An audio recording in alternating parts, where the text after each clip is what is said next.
ગુજરાતની ફિલ્મ ઇન્ડસ્ટ્રીની બધી જ ખબરો માટે તથા ગુજરાતની બધી જ ખબરો માટે અમારી ચેનલને સબસ્ક્રાઇબ કરો લાલ બટન દબાવીને અને બાજુમાં આપેલા બેલ આઇકનને પણ દબાવવાનું ના ભૂલતા, જેથી તમને મળશે નોટિફિકેશન સૌથી પહેલા અને તમે વિડીયો જોઈ શકશો સૌથી પહેલા। નમસ્કાર મિત્રો, તો આજે આપણે વાત કરવાના છે વિક્રમ ઠાકોરના આવનારા નવા ગીત વિશે। તો વિક્રમ ઠાકોરનું એક નવું જોરદાર ગીત આવી રહ્યું છે। આ ગીતનું નામ છે કુરબાન। થોડાક સમય પહેલા કુરબાન ગીતનું ઓડિયો સોંગ પ્રિન્સ ડિજિટલ ચેનલમાંથી રિલીઝ કરવામાં આવ્યું હતું અને આ ગીત લોકોને ખૂબ જ પસંદ આવ્યું હતું, સુપરહિટ ગયું હતું અને આ ગીત 1 મિલિયન વ્યૂઝ પાર કરી ચૂક્યું છે। તો વિક્રમ ઠાકોર આ ગીતની સફળતા બાદ કુરબાન ગીતનો વિડીયો સોંગ લઈને આવી રહ્યા છે। આ ગીતનું શૂટિંગ પૂરું થઈ ગયું છે અને આ ગીતનું શૂટિંગ રાજસ્થાનના ડુંગરપુર શહેરમાં કરવામાં આવ્યું છે। આ ગીતમાં વિક્રમ ઠાકોર સાથે જીલ જોશી જોવા મળશે। આ ગીત ખૂબ જ મોટા બજેટમાં બનાવવામાં આવ્યું છે। આ ગીતમાં વિક્રમ ઠાકોર અને જીલ જોશી કંઈક નવા અને અલગ જ અંદાજમાં તમને જોવા મળશે।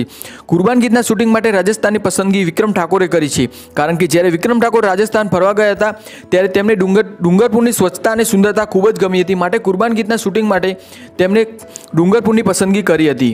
કુરબાન ગીતનું ડાયરેક્શન જીતુ પંડ્યાએ કર્યું છે। વિક્રમ ઠાકોરના અત્યાર સુધીના બધા જ ગીતો સુપરહિટ રહ્યા છે, તો તેમનું કુરબાન ગીત પણ ટૂંક જ સમયમાં પ્રિન્સ ડિજિટલ ચેનલમાંથી રિલીઝ કરવામાં આવશે અને આ ગીત પણ સુપરહિટ જશે તેમ કહી શકાય। તો ચોક્કસથી આ ગીતને જોવાનું ભૂલતા નહીં। જો તમને આ વિડીયો પસંદ આવે તો વિડીયોને લાઇક કરજો, તેમજ વિક્રમ ઠાકોરનું કુરબાન ગીત તમે સાંભળ્યું હોય તો તમને કેવું લાગ્યું તે કોમેન્ટ કરીને કહેવાનું ભૂલતા નહીં। આ વિડીયોને શેર કરજો, અમારી ચેનલને પણ સબસ્ક્રાઇબ કરવાનું ના ભૂલતા।